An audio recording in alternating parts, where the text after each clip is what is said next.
Jésus-Christ est Seigneur. Alors, mercredi, c'était un jour férié. Il y avait prière ici. Alors, après la prière, je suis rentré à la maison. Lorsque je suis rentré à la maison, le soir, en dormant, j'ai fait un rêve. Alors, dans le rêve, il était question, c'est comme si on était en train de célébrer, pas de célébrer, mais de rendre un dernier hommage, mais dans une église du deuil de mon défunt père. Alors, ça ressemblait comme si nous étions dans une église catholique un peu. Alors, directement, j'ai vu un homme. Un homme m'a porté le pantalon. C'était le pantalon au papa Nabiso, donc à Koufela Kinango. Donc, avant qu'Akata Moutema, les pantalons à l'attaque. Il me donne ses pantalons, il me dit, tiens, na comprends tenir comment? Il me dit, regarde dans la poche. Je regarde dans la poche droite, dans mon imbong. Nathalie, il y avait des francs congolais et il y avait des dollars. Nathalie, na poche, il y a gauche, Nathalie, na mon téléphone. Alors, aujourd'hui matin, il m'appelle pour me dire non, si je pouvais témoigner. Alors, j'ai trouvé ça, c'était une opportunité pour moi.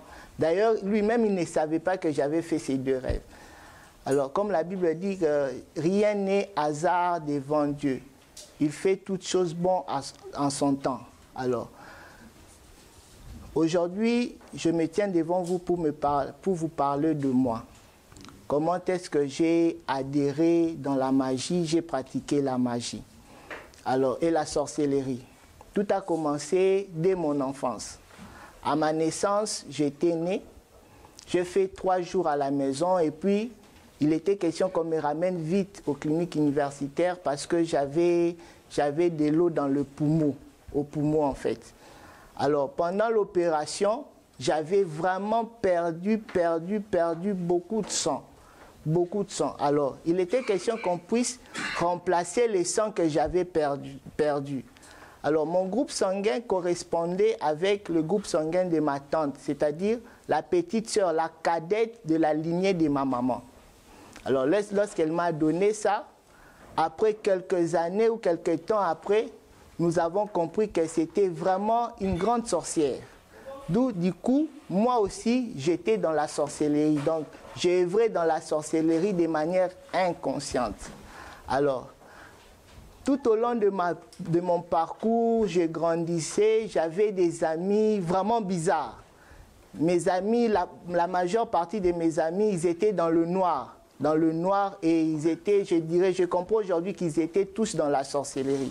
Avec des amis, nous commencions à avoir des idées de sortir maintenant avec des mamans parce qu'on se disait que les filles de notre âge ne peuvent pas nous donner ce que nous avons besoin. On s'était dit, bon, qu'on sorte maintenant avec des mamans, que ces mamans-là nous commencent à nous donner de l'argent, nous achètent des véhicules, des voitures et tout.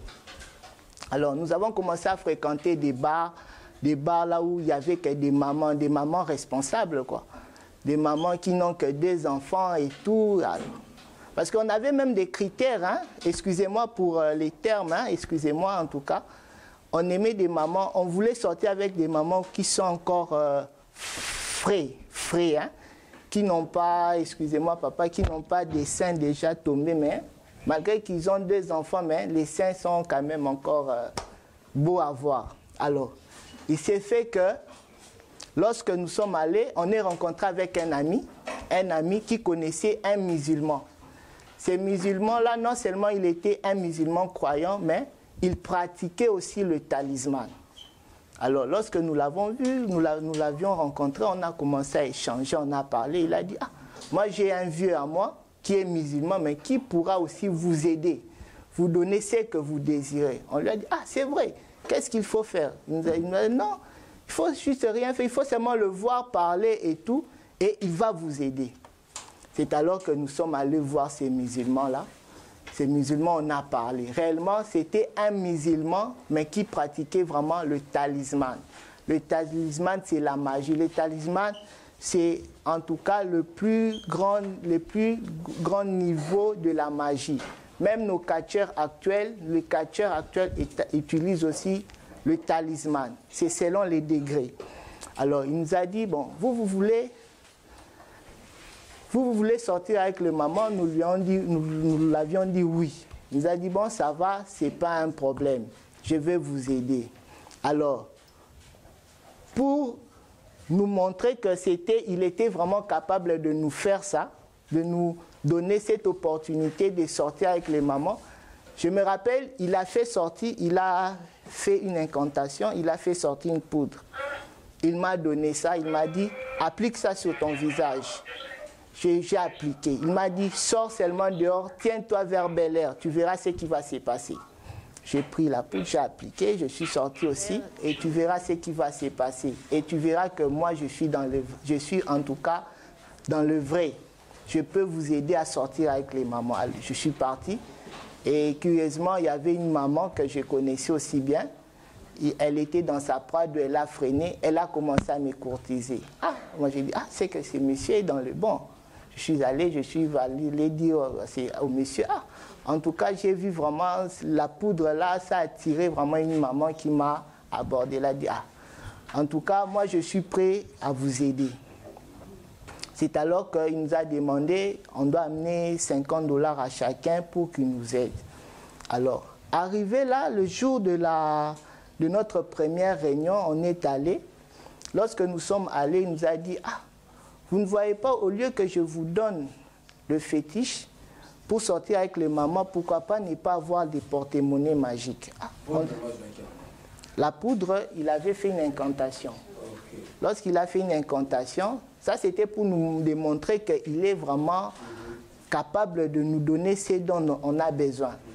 Alors, à Epsibiso, mais au lieu de Sabino Kisibo Bimana ba maman, nako Sabino pe Kisibo na ba porte-monnaie magique, nenge ba musicien belé bazala nan. Ah, c'est vrai.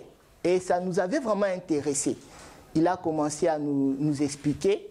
Il a dit porte-monnaie magique et ça, argent moko facile et que chaque jour, il nous avait demandé combien est-ce que Bolingi Mongwe Bandako Bim. En tout cas, on a porte-monnaie, il faut $15 000. Parce que à l'époque, qui n'a pas folie mort de grandeur qu'il faut tomber sur la bandaku. Mitouka et tout, donc, to régner quoi. Ah. Conséquence exalate à l'obité, conséquence exaltée. Binobo bandaka tongo et bimi. Bossili dans une journée et puis c'est fini le lendemain et banobima tous les jours $15 000, $15 000, $15 000, $15 000, $15 000. Mais bisoto ka babilo kango ezala que il faut qu'on sacrifie mutu, il faut que te kaboe aisi biso et pas nanga makambwana ezala raté. Donc toko signer contrat boko lekisa mutute, il suffit karato na initié bino et makambo bandi. Ah, nous avons aussi trouvé ça intéressant. Notre première réunion, il nous a dit, bon, en tout cas, Torokutana, Nabutu. Nabutana, il faut to somba biloko oyo, Torosal l'incantation. Jeune gens, maman, bolanda, c'est très très important pour la sujet prière, pour la bande.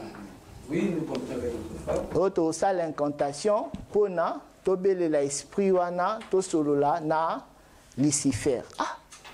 Moi, ça m'avait étonné. Ah, tout cela, Lucifer, on a tout dit. Ah, mais Toyoka Lucifer azala namaseke et tout à l'obité. Lucifer azala namaseke.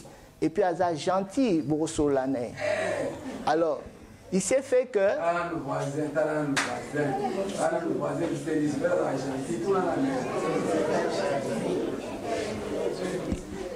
Alors, il s'est fait que à Ebisibiso, il faut que somba ba mikuwa ya batu to sala on comme ba catholique ba sala banson hein o ba plusieurs. Na tuni masangambi la to kende cimetière to zo mikalo non à masangambi la ça se vend baté caragnos. Oui to somba on na masangambi la papa mikuwa ya batu et tout. Alors to ke na butu ke to sombi na ba chulai to sombi na ba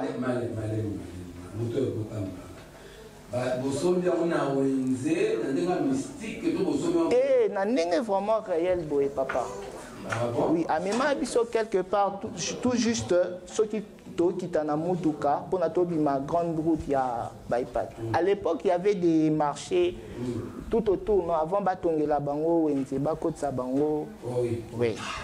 To somba ngo wana. Merci. Alors, toye a sombi et tout, nde toke siko na mbianda. Tant toke na mbianda a sali ba incantation et puis biso to longola ba ceinture, to longoli ba montre, to tcham na butu. C'était vers 23h déjà.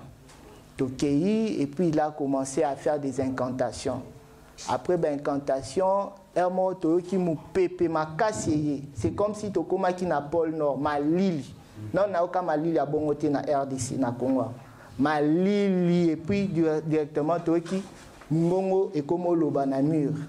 Et comme loba na mur, et tangi ba kombo na biso nyonso otozalakiana.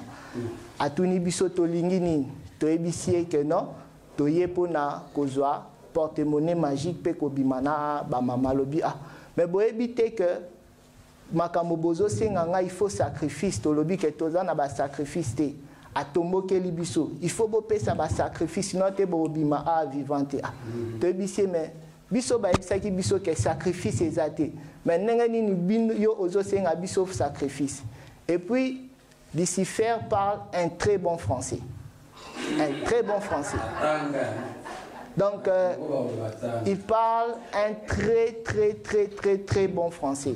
Et puis, il nous avait dit qu'il parle toutes les langues. Il peut parler en anglais, il peut parler en portugais, il peut parler en chiluba, en chinois. Donc, alors, il nous dit, comme vous avez un sacrifice à repérer sa tête, vous avez des cassines morgue, bozwa ba poil ya bateau ba kufa boya nango comme ça ils a comme sacrifice tolobi donc comment ça s'appelle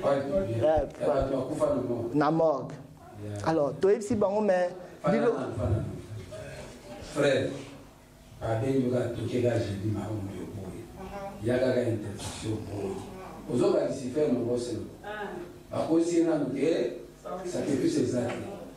Tant que côté si on va condamner, on va dire que poil publié mort na morgue. Nous avons compris non ok. Alors, mais comment est-ce que ekosale mato kendeka na mort to zalobi non batu oyo basala na morgue bazabatu pe oyo bazabatu misala mabe.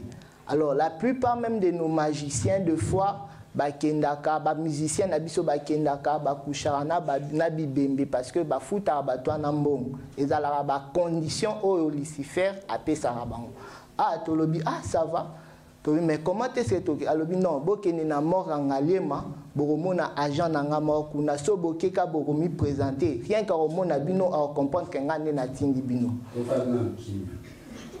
oyoki bastar bazangi munzambe bakengena na morgue bafuti basangani zoto na bibenge bobino yoga ba muziki na bango wewe bolanda etali teke oyaza oyasala miseka tien oyasala miseka boye payen oyasala miseka te baol nyonso bazala Christ te ata kwa yembaka Jésus ne makambo asa toyoki bazala ba Jean na bango wapi bazala kana mort jusqu'à moni oye ba yike oyeko a abona tendance on y va. Alors, tant que kuna togo mais togo kabilo wana te non to salangote aromo tombo ke la biso bino bokanti ke qui c'est alara facile kozwa vie eza facile eza facile te il faut un sacrifice kutunga na sengi bino makamba ya bopete makamba makasi te bozo kokate. Alors c'est alors que le monsieur c'est pas notre maître mais maître parce que mon maître actuellement c'est Jésus-Christ. Alors alobi non comme ngande na ena bango moyo senga bango bilo amakasi boezate nazo pesa o 5 litres makila na ngapo na ba sala ngote alobi ah 5 litres Lucifer ebisier non 10 litres makila alobi bon ça va 10 litres makila. Alors il a fallu sur place mettre wana APC 10 litres makila na epona atika biso to bima sain sauf ce jour là c'est que 10 litres makila na nzoto azero voilà on moni piège kaka bango bayewa nde bakopesa bafamille barelation na bango oya kopesa te dans bango apesa bango te sacrifice déjà aussi osali bino bokenga nde kopesa makila oui oliva. Alors, tant que bimi wana to comme vraiment nga surtout nga na comme na nga kolenga nga bi na kopesa nani na ndako na kopesa nani na donc elekele ngai na ki na ndako je n'ai même pas dormi ces jours-là. Alors le matin il était question to zonga et pas monsieur wana pour na to solo la lisusu tant que to zongi wana na salon atali biso ebisi biso ah bolingini to bisi to yo kanzala to ko kate alobi maintenant na mbongo te alobi bozela nan ake na toilette asali incantation azongi aye na bol moko c'était vide alobi bon tout ça la prière asali prière directement sanyana etoni loso na je crois ba poulet alobi tolia to bandi pe rolia na tolie pe ana to si bon psycho boli frère félicitations dis des choses avec beaucoup de vérité d'exactitude à ton moni bato yo le besoin de l'égalité et puis comme tu es là parmi ces gens il y a quelqu'un au niveau de alors donc à sali bongo donc biloko vraiment alors na tongo toke pa nae tant toke pa nae to vandi tellement que nous avait vu to comme un eti déboussolé donc atuni biso to lingini bolingini to lobi ah to yo kanzala boyo kanzala alobi ben nga vraiment moi si na ngai à l'ambité et puis papa chose curieuse sa femme sa maman aza pasteur mais maman ya moi si ne a habité que mobali ya moi si na ya mwana ne azala muta soloka a habité bobo de la bana ba bokilo tala bazina ba bokilo yo botima mobali si bokilo est-ce que yo yebi so bazana to bimisa ba soso na sa frère continue. Alors ayebisi biso bozela nga ake na toilette asali ba incantation après azongi aye na basani ba bol vide alobi to ça la prière asali prière a fini quand temps prière lui il faisait des incantations bimsa babaloba moko boye un peu satanique alors donc a flongoli siko elamba ou a fini kaki basani biloko vraiment il y avait du riz et le poulet biloko vraiment bien préparé ezo bimsa pe miling a biso bon ça va tolia to bandi pe kolia wana to bandi ko lia wana a komisiko ko biso non vous voyez ezanango ça c'est un début Satan azala bongo ngapeton na banda ki monde à magie mais compliqué mais après toyo koma ba camarade a comment ko comprendre biso alors binope bobanga été donc il faut ndesiko ko affronter bo bisae c'est que vous êtes en mesure de faire de lui donner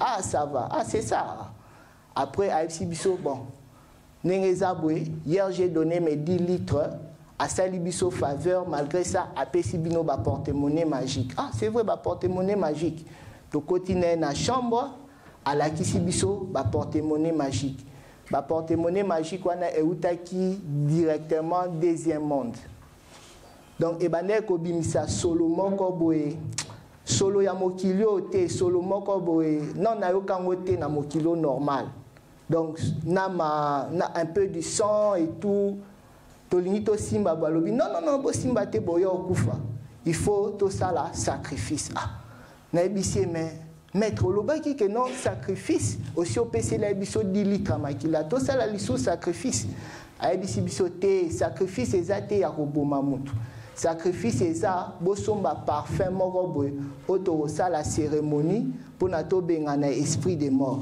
ah na ebisi esprit de mort na lobi nengeza boye esprit de mort ezo rodé na tout autour ya ba porte-monnaie magique wana pour na bozwa yango il faut bo sacrifier mutu un humain makile faut etanga or nga na limité na memabino na angle wana yango nde parfum wana à l'époque ça coûtait $250 bokende bosomba yango so bomoni yango na ba boutique te alors tokende somba yango na deuxième monde tolobi na yebisi muninga na siko $250 wana tokozwa yango wapi tokoluka yango ndenge nini tosalaka te tokozwa yango wapi. Alors comme le diable aussi est rusé, toke et pas tante nabiso o apesa biso makila o apesanga makila wana. Tante toke wana elle est partie au travail, elle m'a laissé là avec son fils. Alors ngana mbouye mwana nae un de nos amis à côté na chambre nae a comme fouillé na ba poche, il est tombé avec $250 à Zion. Donc à Ebisinga mon cher, mission accomplie toke. Ngana epsi toke mbala mort. Toke ipe, toke to tambola ville limitée koluka parfum wana. Et chose grave, nayaka comprendre que ezana ba parfum mususu ke autour nango, ezana ba parfum mususu oyo, il faut pas tout appliquer parce que ba parfum mususu ezalaka rien que pour des cérémonies occultes. Parce que lorsque nous étions allés demander le parfum, to pesi kombo, batu misu babando tala biso bizarrement. Et batu misu ba comme autour na biso beaucoup de monde dango sika, mais marchandise dango était kamaka était kamaka était il faut des codes, il faut que le bangon na ba code, mais nous on venait seulement parfum par exemple X, il y en a. Alors ça babane vous allez étonner comme on a que toza na discrétion te yako tourner lo quoi. Alors tellement que on n'en trouvait pas. Tozongi pas mettre à l'objet. Bon, donnez-moi l'argent comme ça. Tozo ke ne kosomango na deuxième monde. Aïsi biso bolinga kokoma na deuxième monde to ke na deuxième monde na 23h to somango to bisi en tout cas wana to kokate. Nazana bobangi makasi to yo ke ne kuna na epsa ke maître lingo bo mabiso neti pepe kala kufa. Pepe kale voyage astral akanga maka kufa ne to yoka. Yo me mabiso na deuxième monde tika biso to kufa to bite yo moko kende osomango kaka. Alors nous étions là au salon. Lui, il est parti à Epsibiso, Bosé la Bissoana, dans le salon, à côté de la toilette, Abimi, à côté de la toilette. Il a fait 3 tours dans la toilette. Et puis, 3e tour, ton à côté, Tomoni, Moutoua Limoué. Ce n'est pas qu'ils ont d'autres, ils avaient Moutoua Limoué vraiment, Limoué pour. Donc, à Limoué, tu vas à 23h, 0h, 1h, 2h, 3h, à Yekobim. À Escona parfait. A parfait l'obito ça la cérémonie le lendemain à 23h. Tu le dis 23h, tu dis mais ça fait déjà une semaine que tu là la libanda, ba famille na biso luka biso mais jusqu'à quand est-ce que ma camarade en tout cas eza dernier virage pour na bozwa ba porte-monnaie na bino. Alors to kepe wana le lendemain à 23h toé. Tant yé wana. Et puis pendant ces cérémonies, ce n'est pas qu'on rentrait à la maison. Hein. On était devenus comme des phaseurs.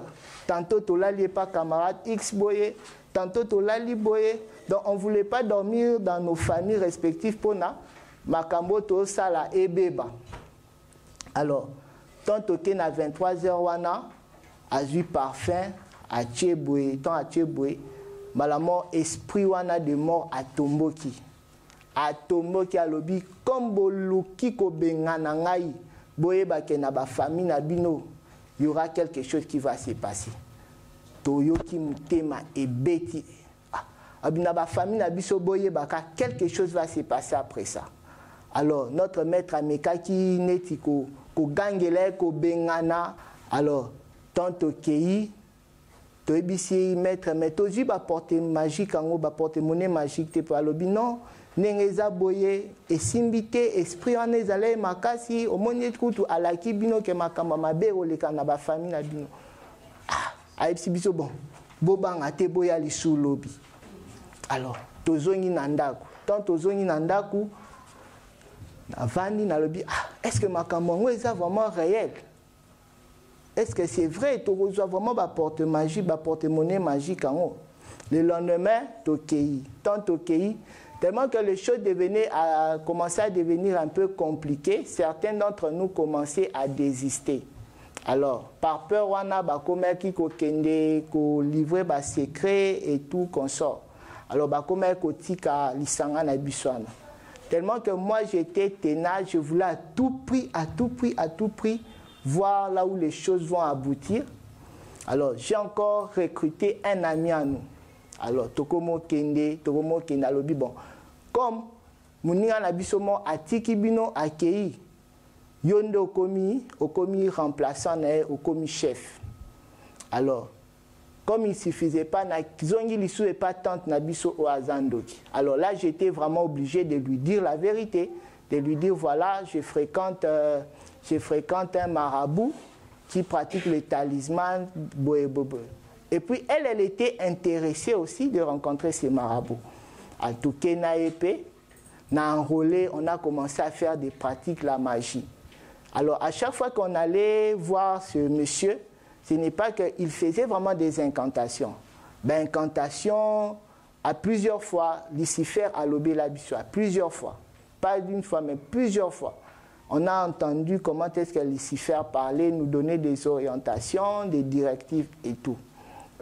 Alors, ce qui m'a fait vraiment peur dans cette histoire, un jour, Maître Wana Abeninga, Ebisinga, ah, Michael, tante Nabino Azandoki Makasi, a salo mabe Makasi depuis bon mois. Ah, tante Amabe, Nandengeni, Kutu na butu azoya koye bisanga kenon, o to lekisayo pona na pesembong. Mais ngana obundelo na butu.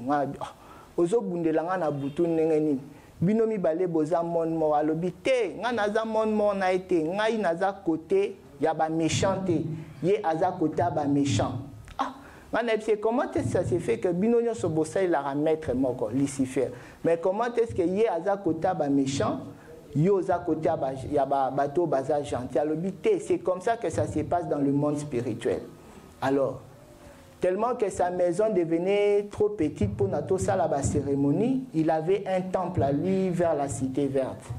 Il nous a amenés là-bas, j'étais avec un ami. Alors, tant que Tolingi a sali d'incantation, Tomoni boîte moko et bimi, comme un casier, hein, et bimi pouf, et apparaître. Ah, tant et apparaître, mais, le marabout nous a dit, n'ayez pas peur. À Fongoliboué, il y avait des dollars remplis d'argent. Alors, un ami en nous était pressé, il était pressé pour Nassim. Nyo Kambala Moko Abimi, Aligna Soye, Marabout à Kangi. Tant à Kangi, maintenant il y avait deux esprits qui étaient en train de se discuter. Moko Azoloba, Nana Tindi Bino Bokota Boluka Bozambong, Boko Koufa. Alors, il y avait un autre esprit. Maître Abandolo, ce sont des anges. Donc, il y avait comme si des anges au Babandeko Bunda dans le monde spirituel. Et Bisoto Bandoyo ka vraiment mingongo naban. Alors, mais Batali Banda, Babandoyo ka mingongo te. On dirait comme si Koko Tanabiso na temple, Matoi Nabiso mo limo, et Fongwama Kimi Soupe Fongwami. Donc, on pouvait voir directement ce qui s'est passé directement. Alors, directement Bakomo Bunda. Anjana Moussou Alobi, il faut bakufa kaka lelo. Moussou Alobi bakufa te. Bazaba nananga bayero luka bolamu a. Après, akomo gangi la siko Ange Moussou. Yo kanga munoko. Nana tinyo menacé ban kanga munoko. Après Anjoana Akati, il s'est tranquillisé, il est parti. Toyoti l'équilibre. À cette époque, avec moi, les lois collées, la commune défaut, cette époque avec vraiment. Talana Alba Makambu, à ce stade. Tawa Zapé. Na Ajoana Yazaki Oite. Tama Bana no salon. Allez no salon. Voilà pourquoi nous devons prier. Ô Seigneur Jésus, et tu seras sauvé. Si tu ne pries pas pour ta famille, si tu ne pries pas, soit à Dondino, ta famille, Tarabano, Maramaro, Tam, la Soazuki, on a du campo. On témoigne à 15 000 $ par an. 15 000 $ par jour, au sac, à table, au son, à table.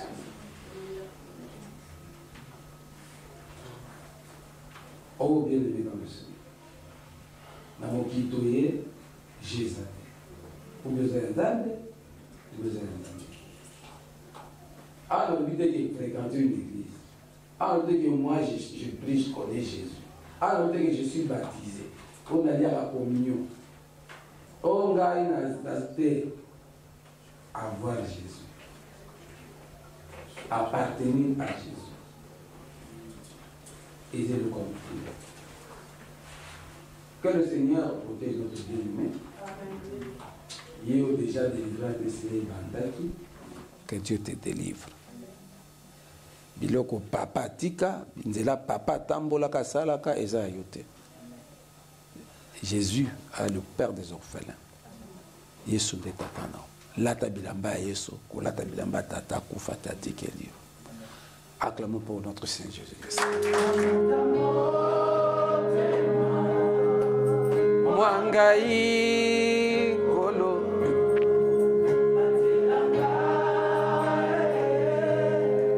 na bolingo boyo salela ngai bolamu boyo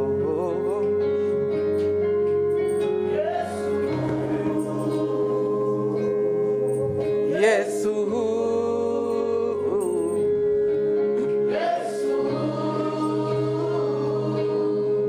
Yesu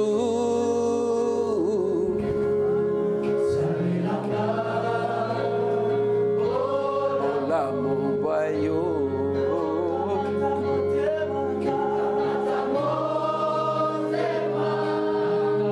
mwangai kolo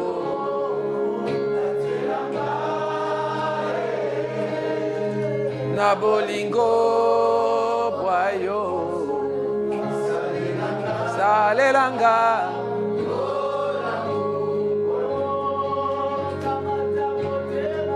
kamatamu tema mwangai kolo batelanga na bolingo boyo salelanga oh lamu boyo Yesu Yesu Yesu Yesu salelanga oh lamu boyo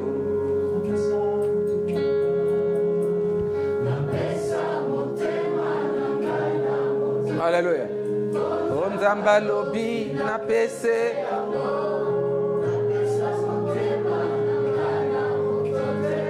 Onzamba lobi na pese. Oh. Ya ya. Olo. Ya obekisa. Obimisanga ina libolo. Aina yo na mi pesi motema motema mwangambo mengo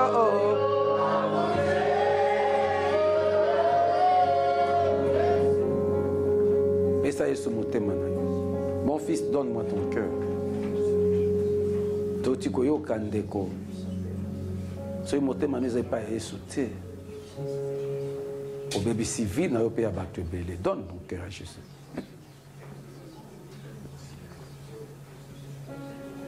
Alléluia. Si je me tiens à la porte, je frappe. Si quelqu'un entend ma voix et ouvre la porte, j'entrerai chez lui. Je souperai avec lui et lui avec moi.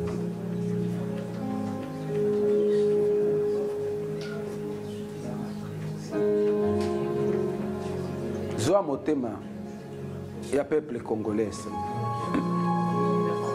Zwa motema ya bakonzi ya Congo. Zwa motema na bango. Pesa ba motema. Mitema ya bilenge, les jeunes gens. Banda ko bebisa influence ya magie na vie na yo, na famille na yo. Na bandeko no bazo kende to yoki ndeko awa. Bebisa influence na yo na famille, na église na mboka na biso. Prions au nom de Jésus-Christ. J'ai détruit toute influence maçonnique, toute influence magique, toute influence occulte dans ma vie, dans ma famille, dans mon foyer, dans la vie de ma femme, de mes enfants, dans ma maison, dans la MJS, dans l'église du Seigneur, dans ce pays. Il y a beaucoup d'influence, il y a beaucoup de puissance. Il y a magie noire, il y a magie blanche, magie rouge. Baby, c'est puissance dans ce maison.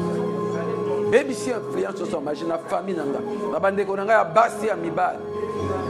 Baby, c'est puissance là-bas. Baby, c'est puissance, il y a magie, la Konanga, la MJS, l'entourage, la RDC. Baby, c'est puissance, il y a magie dans le monde. Oui, nous venons de suivre les accords que certains de nos frères, même de nos sœurs, vont contracter avec l'ennemi, sans que Bissotoyeba, sans qu'aux autorisations en famille, à papa et à maman, et moi qui n'en dengue na eto, qui n'ont frère à l'opi, la folie à jeunesse, la folie, qu'on appelle un parent, à Sali en haut, il va engager toute la famille. On a 10 litres à Makila. Magistrat bien opé ça, on y a 2 litres. À cause de Bana, à récupérer. Baby ça. On nous a un talisman, au côté contact un talisman, au côté contact dans le monde occulte pour sacrifier la famille, conscient ou inconsciemment, annuler les accords et le monde, il y a ténèbres. Tout le monde est la combinaison.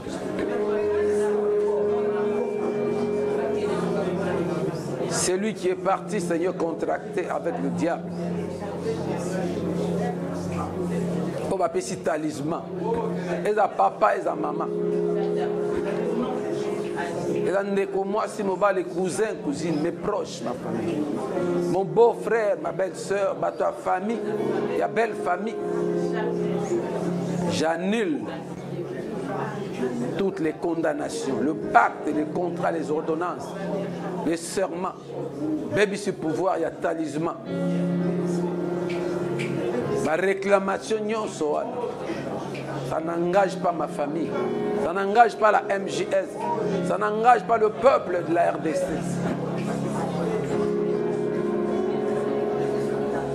Alléluia.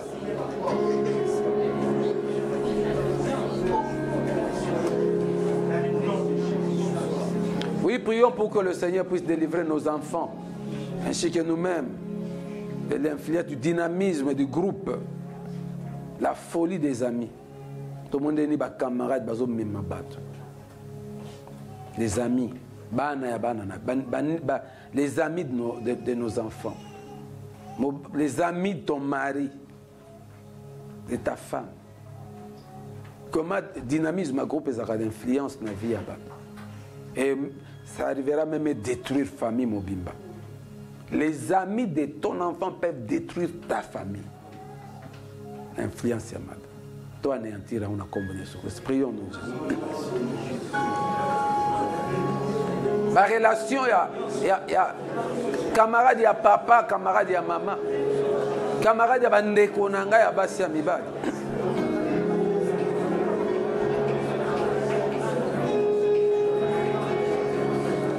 dynamisme, il y a groupe. Est-ce que vous avez dans la terrasse, dans la boîte, dans la bar? Est-ce que vous avez basi, basi à bateau? Est-ce que vous avez contacté les marabouts? Est-ce que vous avez un sanctuaire, un temple? Baby ça, mon colosse. Baby ça, dynamisme, groupe. Influence, mauvais amis. folie, il y a des relations impies au nom de notre Seigneur Jésus-Christ. L'acte dont les ordonnances qui me condamnaient, qui subsistaient contre moi, Père, elles allaient anéantir. Elles allaient anéantir dans ma famille, dans mon pays.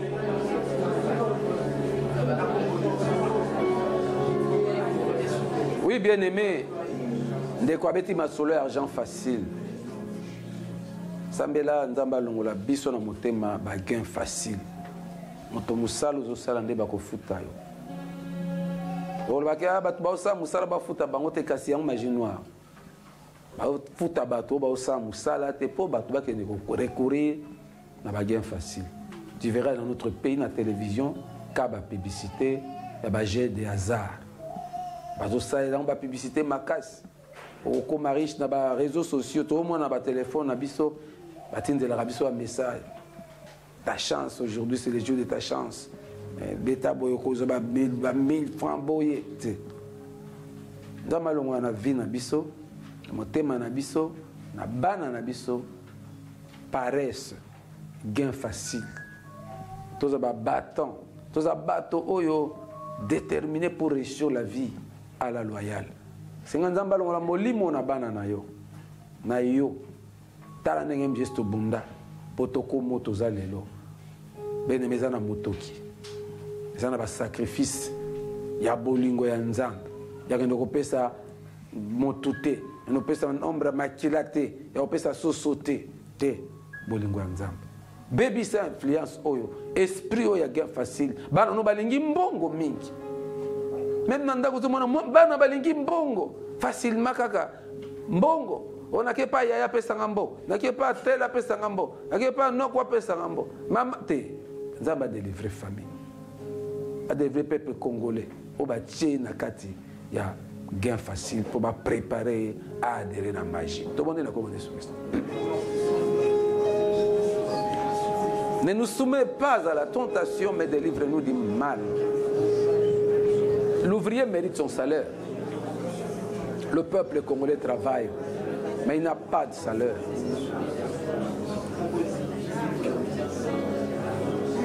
Que le peuple de Dieu, Seigneur, soit épris de la justice, d'esprit du travail, de bonne volonté. Délivre-nous, Seigneur, de gains faciles, de jets de hasard.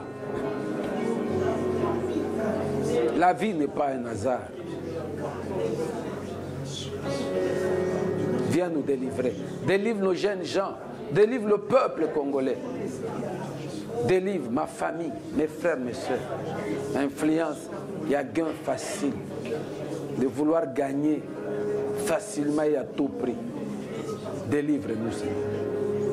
Ne nous soumets pas à la tentation, mais délivre-nous du mal. Tosambela, tozwa na misala, tofutama na misala. Buka lien ya malédiction et pekisaka yo soko sale musala ba futa.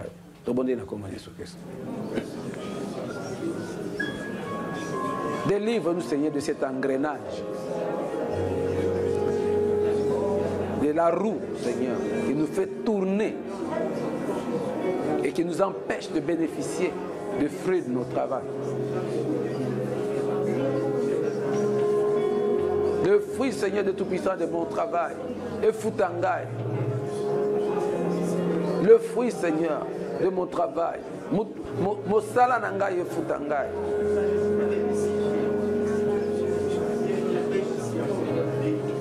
Que nous soyons rémunérés, que nous soyons récompensés, Seigneur, selon Misala Toaliko Sala.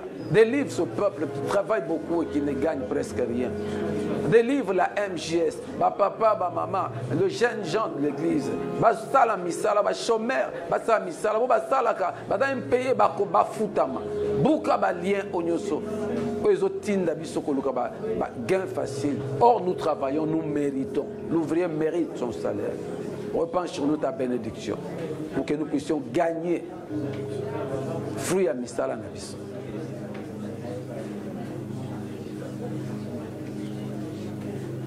Annuler le sacrifice sur le sengaki.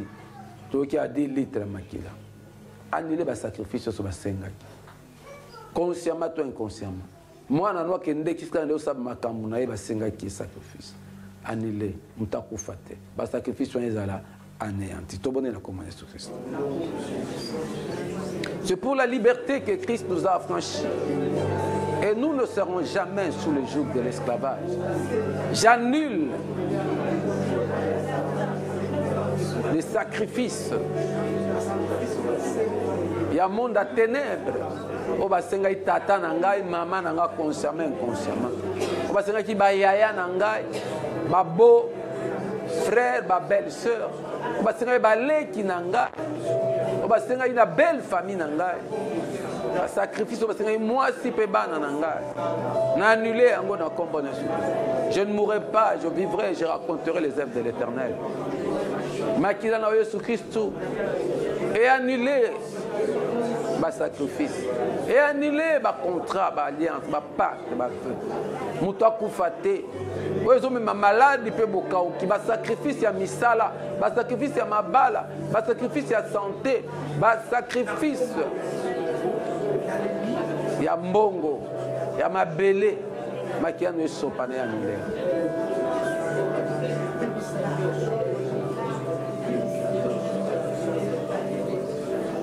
Senga mbakata olien o ekanga na munganga na hôpital. Tomoni ba ndeko kozongisa fana so makia na hôpital lesika bazwa ki banda bo mwana ba commissaire ndoki. Abota makina likambote. Makile sila ezo sila yazo obela ba mena hôpital ndoki yake ko ba kozongisa makila ndoki. C'est parti. Bien-aimé dans le Seigneur. Et là, on va dans l'hôpital. Les médecins occultes bazali. On va pactiser kana bandoki a famille. On va kanga ba vie na biso. So ko tikala na famille, en hôpital plutôt. So ki ndé na hôpital esika makambo e bandaki annulé. Bonde na comprendre ce Christ.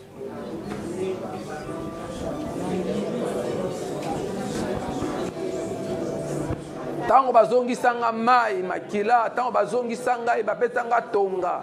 Bao bazongisa makila, bazongisa mai d'une manière ou d'une autre. Ba alliance pe ba pacte salema na bopito occulte na bukia on a compris.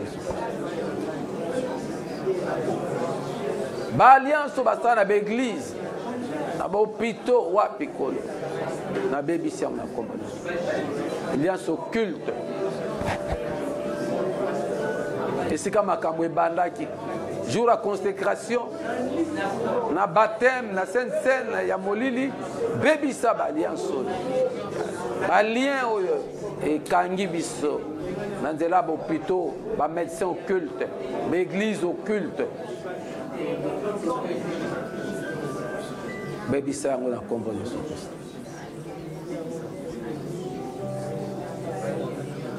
Oh Jésus. Nana ye biete, nana ye biete, motomoko. Tonton Eli, on y va. Téléman on décobeta ma boko ebisa, ça va chauffer. Ningana, ningana, ningana, ningana, ningana. Tonton Eli a pêché au tempo.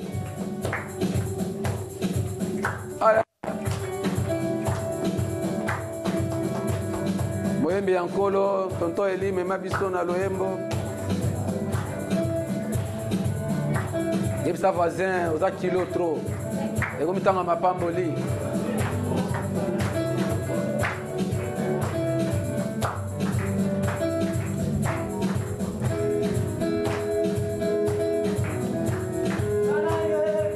On y va. Nana ye bien, motomoko, tombonaye, vajire.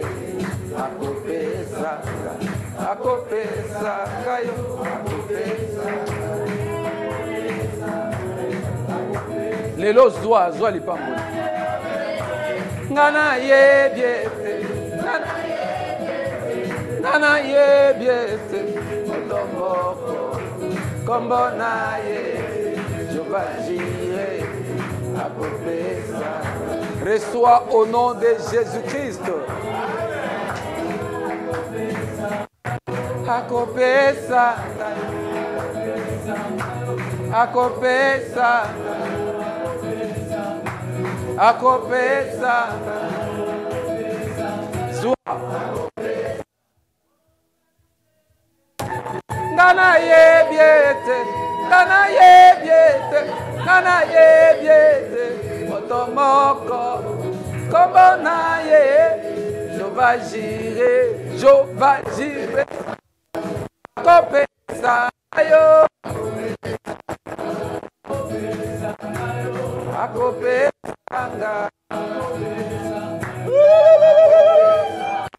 Tango wana mololo ya meme. Louez l'Éternel car il est bon. Akopesanga. Ngana yebiete, ngana yebiete, ngana yebiete. Motomoko, kombo na ye, Jova jire, akopesanga. Akopesanga yo. Bafiere ya Yesu. Ça la fait fier na Yesu. Ça la fier na Jova jire. Jésus-Christ de Nazareth. Akopesanga. Tout ce que vous demanderez à son nom, il le fera. Akopesanga yo. Akopesanga. Ngana yebiete, ngana yebiete, ngana yebiete, motomoko, kombo na ye, Jova jire, akopesa, akopesa ngayo, akosalisanga, akopambolanga lelo yo. Akopesanga ya ye. Akopesanga, akopesanga.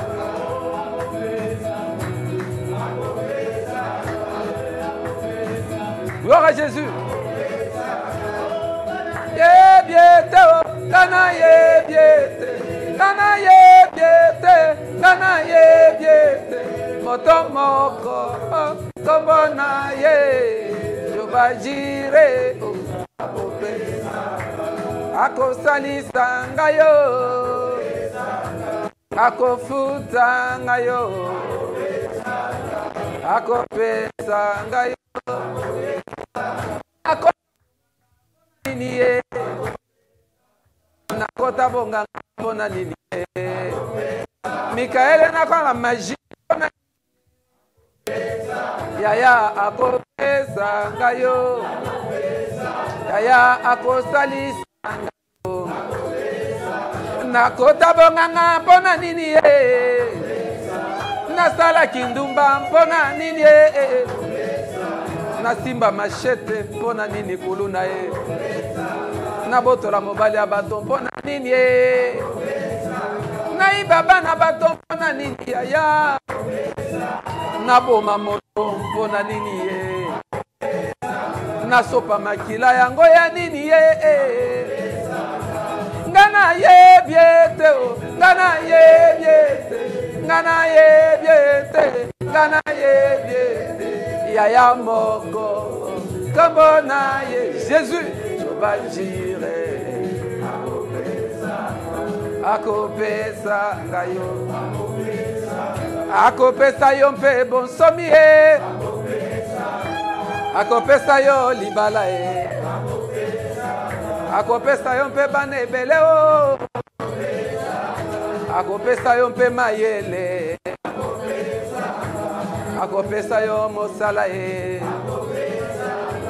akopesa yo guérison akopesa yo mpe bambongo e akopesa yo mpe sante o e akopesa yo mpe banda kolokola e yango ya nini yakelalela e toyoka suite ya témoignage na biso soki yesu azongi te dimanche nde nasambeli moko wana courant ezala te me biso tokosala po deya tokozwa babatterie bapano oki te meme asalobi amen donc yeka ce prix esila ya papa ngai oyo nga mama onction meme bapoto bokende bozwa bapano botika fale bomema bokanisaka teke bilo yankoya bameme na baavion ofele Vous avez une vision prophétique universelle. Hein? Amen. Essayez. Ah, yo le bien zoya. Là, la confiance à ma maman, essaye. Sambela, concentre-toi.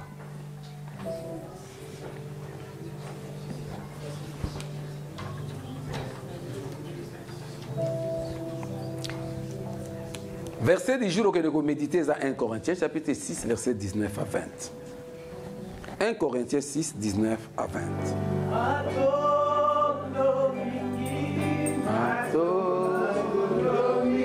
Intercession lundi, mardi, mercredi, jeudi, vendredi. École des disciples lundi, mardi, mercredi, jeudi, vendredi. Tout ça, on a découverte. De 17h à 20h, tout ça, on a bien ensemble. Que Dieu vous bénisse, mes frères. Jésus vous aime et je vous aime. Prospérez avec Jésus-Christ. Et sa voisine beauté, c'est nous autres, les temples à Molimo Centre.